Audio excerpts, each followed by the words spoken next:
evening, good morning, good afternoon, fabulites.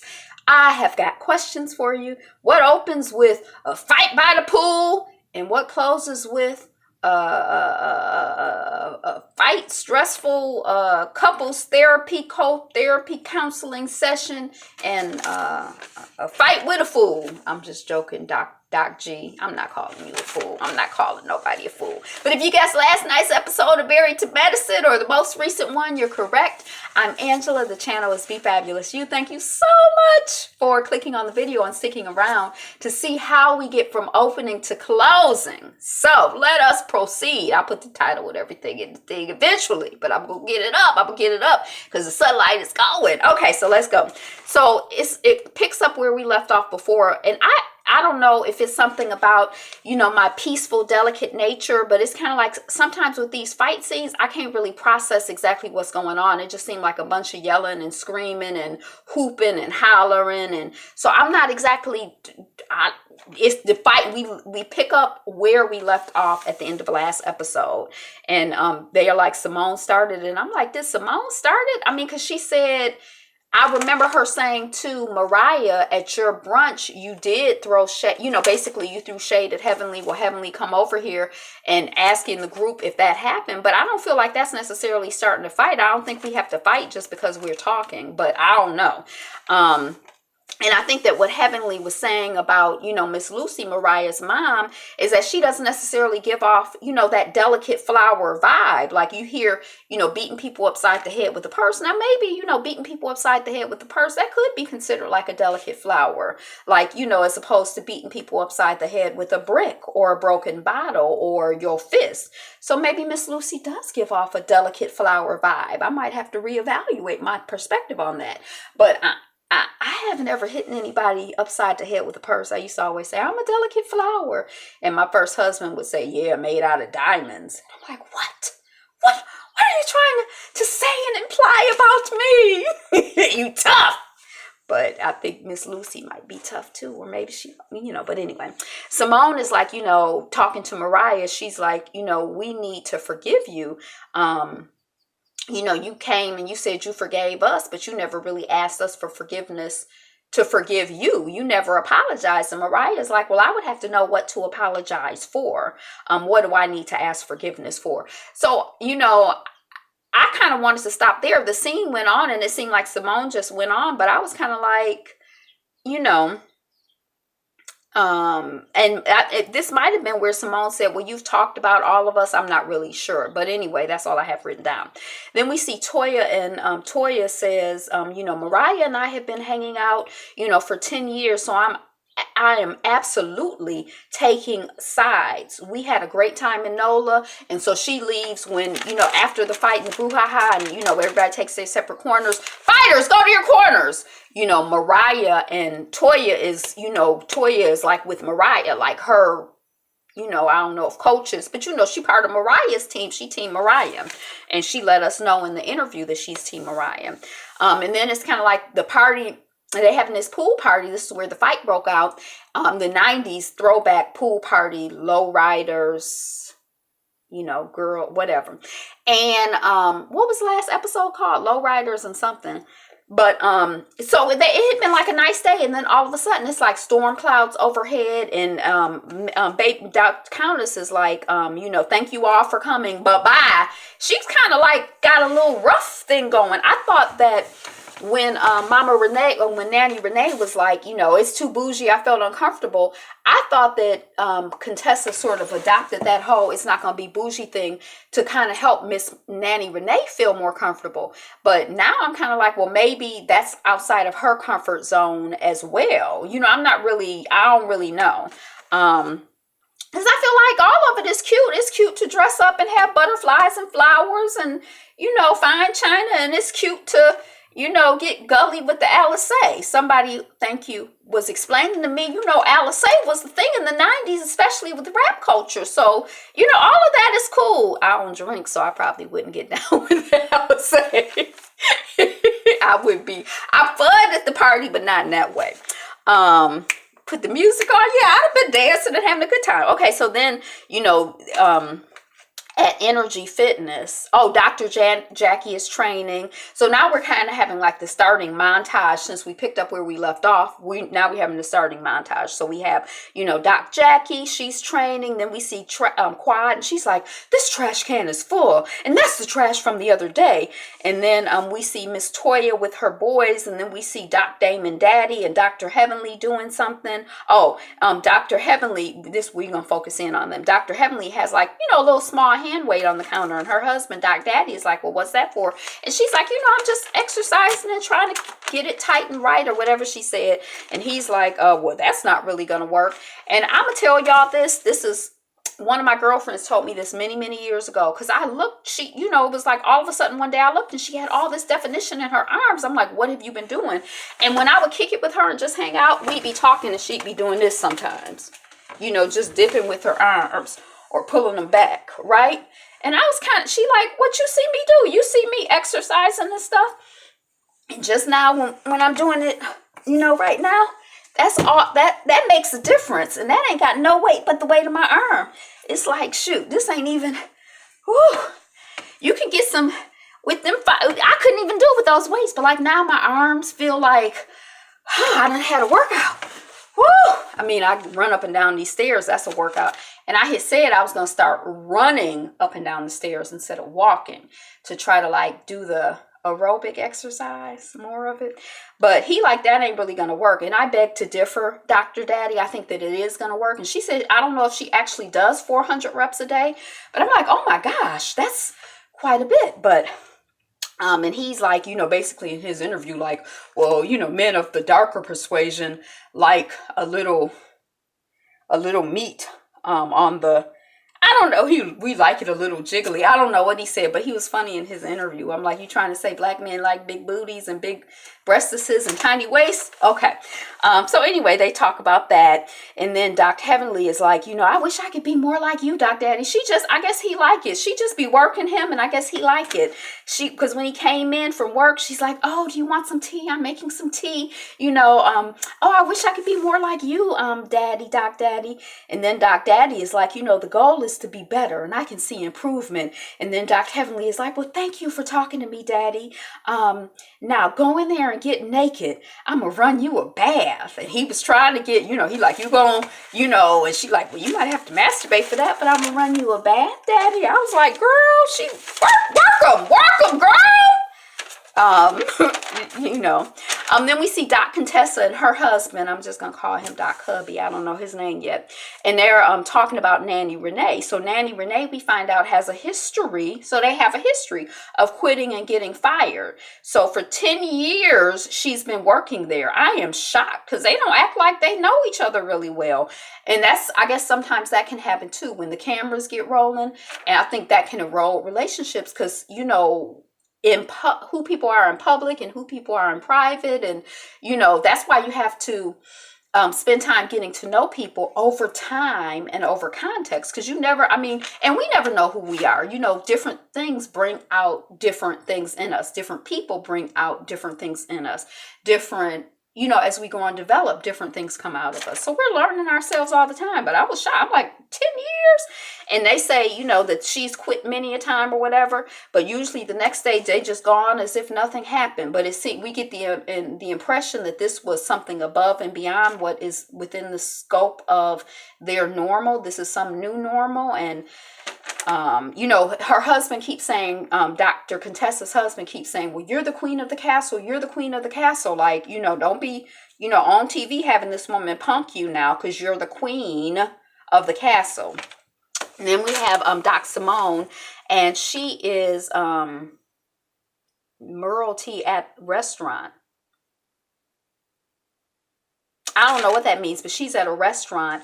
And Dr. Simone is like, you forgive us, but never ask for, oh, maybe this is Mariah. Okay, so maybe this is the conversation that I thought happened earlier.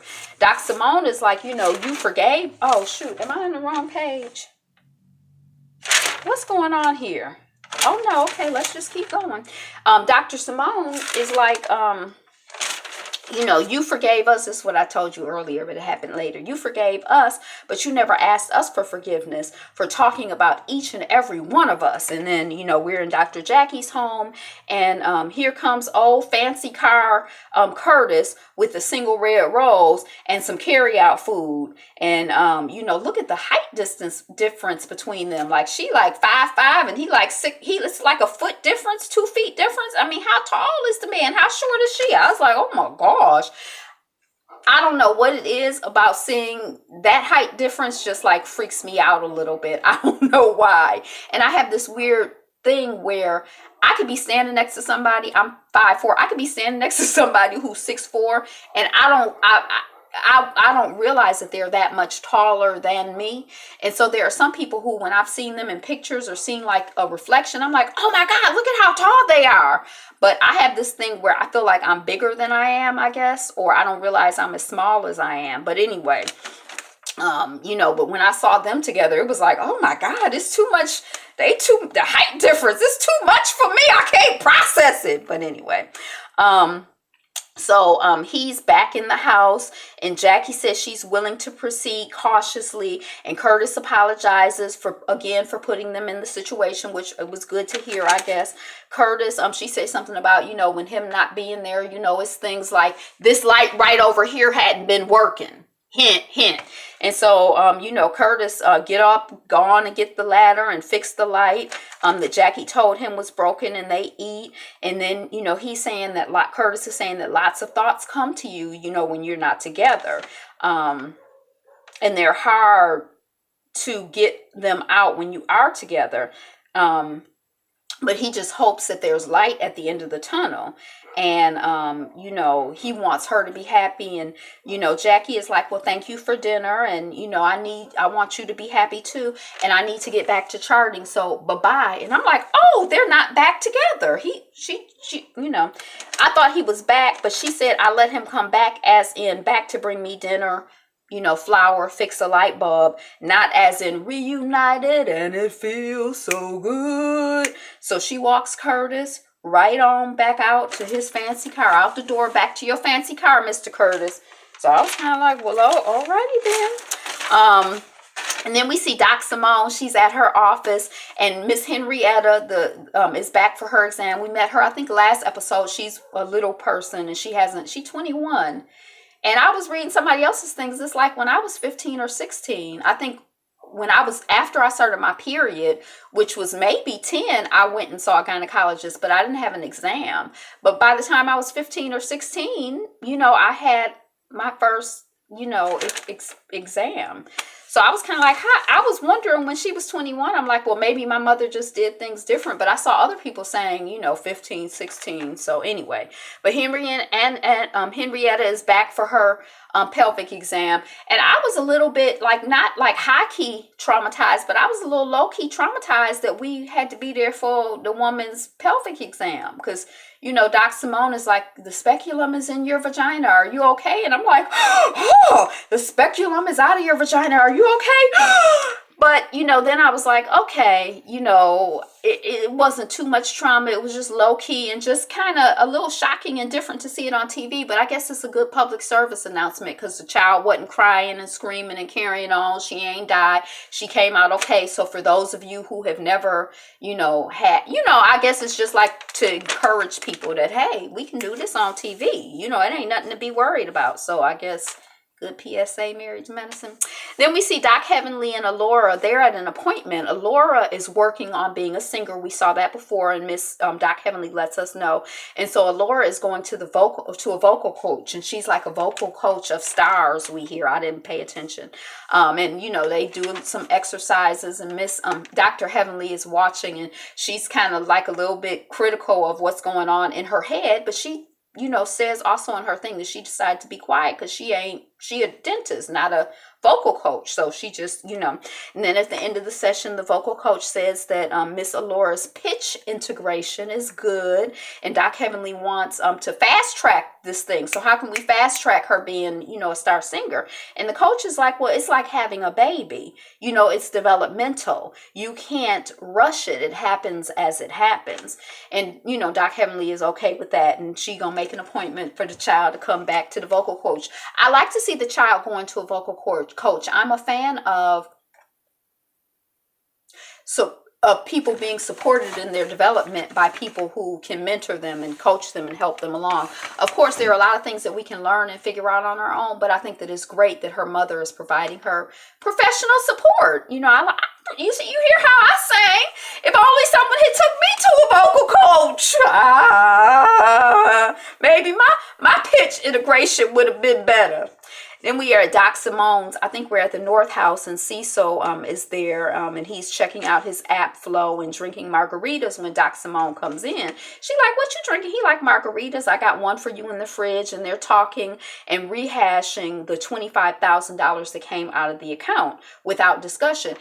And I don't remember them discussing it. So they had flashbacks. I'm like, did we see them? Did I miss? I don't know if I missed it or I don't know. But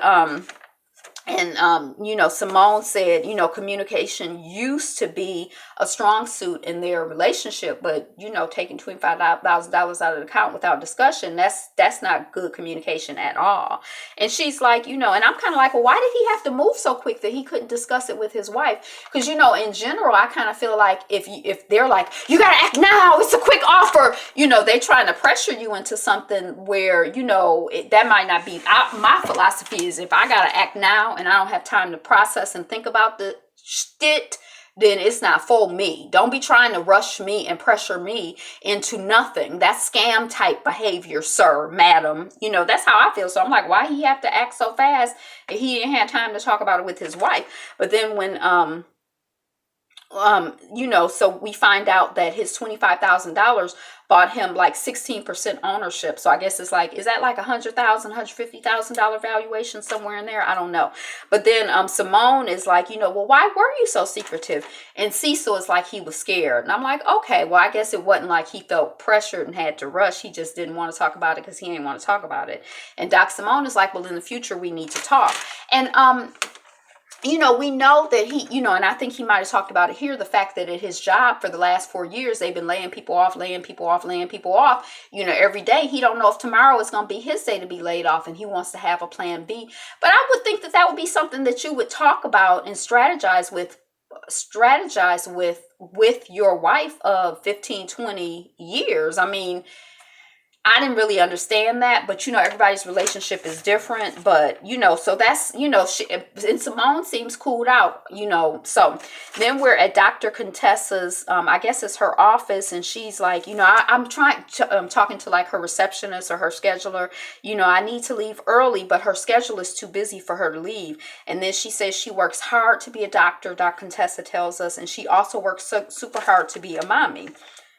And I'm like, well, why don't she tell her scheduler to rework her schedule? Like, don't schedule any appointments for me after 4 or whatever. I mean, I know you could be making $300,000 a year if you just work, 12, 8 hours a day, but maybe work 6 hours, like make the stuff work for you. It's your business, make it work for you. So I didn't really understand that. But then, I'm not married to Madison, so I don't know. And then, so she'll have to get someone to pick up the kids. Both she and hubby Scott is his name, are stuck at work. I thought that's what he was saying, but then it was like her baby was in the car with her husband, and he's saying that baby girl wants to stay at school, and she didn't even want to go home if mommy wasn't there. Mommy or Nanny Renee? I was confused by that too. And then she, Miss Doc Contessa says she's thinking about her dearly departed single mom who was always there for her. And I'm like, that's amazing. I don't know how a single mother would be able to do that, but I guess her schedule just, I don't know. And then Doc Contessa is upset and she's feeling guilty. And then the person who, like her help, a receptionist or whatever is like, Doc Contessa, you have a patient waiting. So I guess it's kind of like she ain't got too much time to feel bad or guilty because they work to do, get back to work, you know. And then we're at Toya's house where we see lingerie, candles, rose petals, whipped cream, and in comes Eugene and his scrubs from work, and he's excited but a little bit nervous. You know, he like, are there no other gentlemen here, are there? Toya, what y'all, you done scared to bed? And then, what are you gonna do with that dog collar?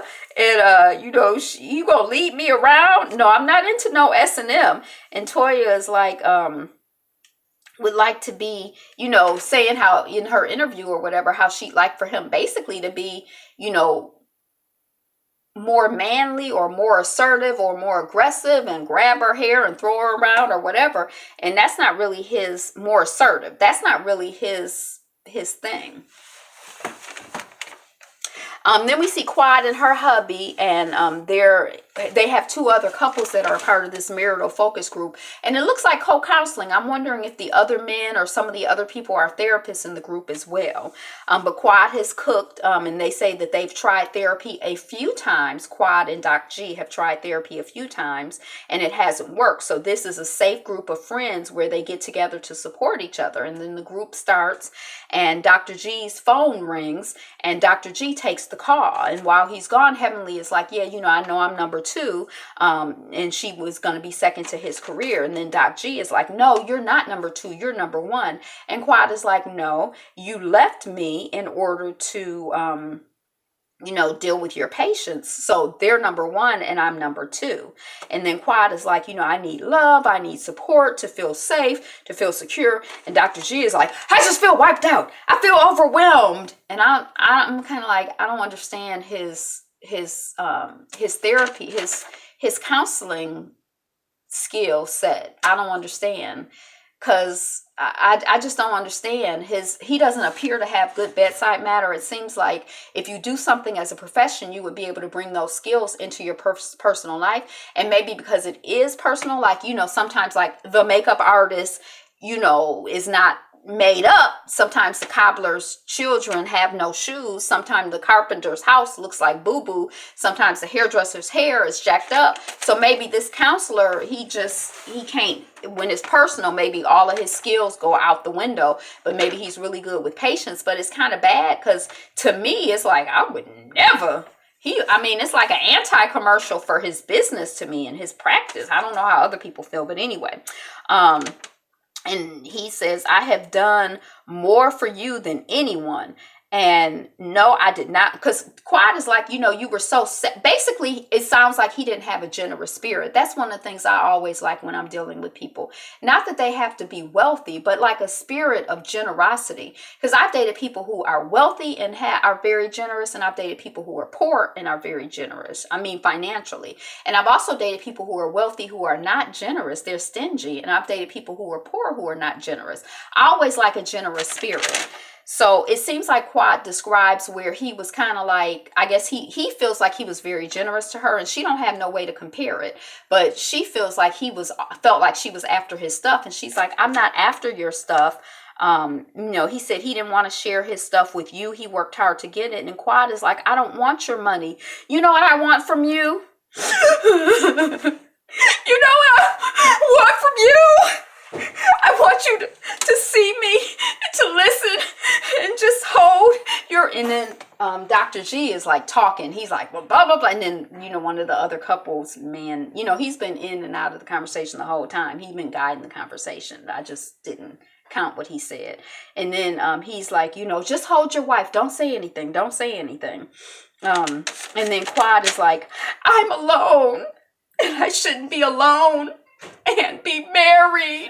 And that's the end of the episode. Thank you so much for liking, commenting, subscribing, being here, being you, being fabulous, and continue to do that today and always be you. Be fabulous you. Peace.